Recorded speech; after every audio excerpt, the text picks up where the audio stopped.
अस्सलामुअलैकुम दोस्तों, मैं हूं अलीना और आज जो कहानी मैं आपको सुनाने जा रही हूं ना, वो सिर्फ एक हॉरर कहानी नहीं, एक ऐसी हकीकत है जो मैंने महसूस की है, जानी है और अब तक मेरे साथ चल रही है।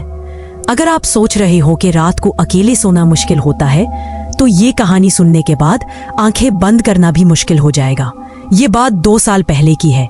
मैं दिल्ली के एक पुराने से एरिया में शिफ्ट हुई थी, एक 2 BHK फ्लैट।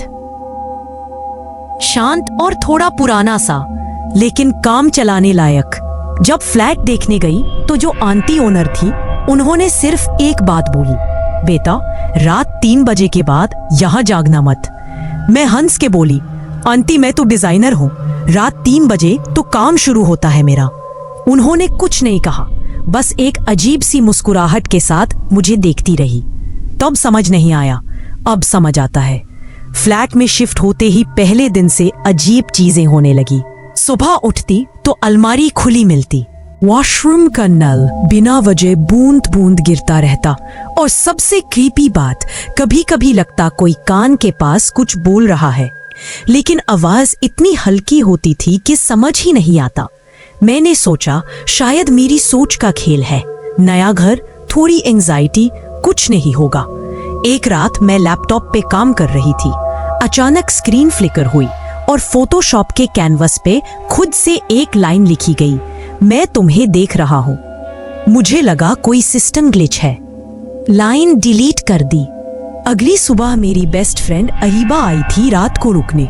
लेट नाइट हम दोनों गॉसिप कर रहे थे, हंसी मजाक हो रहा था।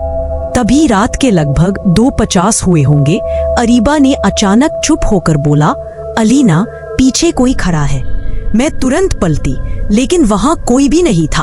अरीबा का चेहरा सफेद पड़ गया था और वो वही बेड पर बेहोश हो गई।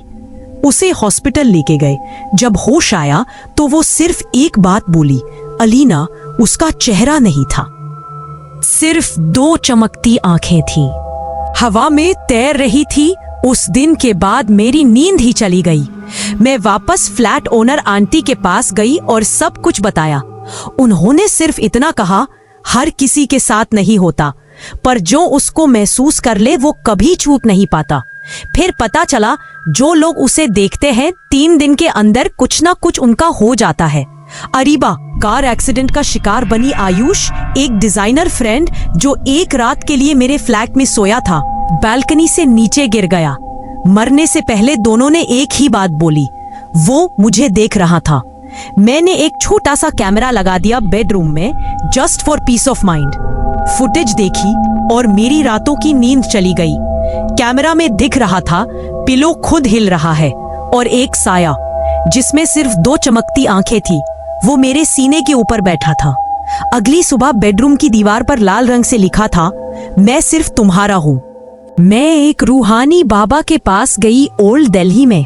उन्होंने बस मेरी आंखों में देखा और बोला, ये भूत नहीं, ये तेरी अपनी मौत का साया है, तेरे अंधेरों से पैदा हुआ। मैंने पूछा, तो क्या ये छूट सकता है? उन्होंने कहा, सिर्फ तब जब तू अपना बोझ किसी और को दे। मैंने फ्लैट छोड़ने का फैसला कर लिया। अगली किराएदार नैना, एक बबली सी कॉलेज स्टूडेंट थी, लीज साइन कर रही थी, एक्साइटेड थी।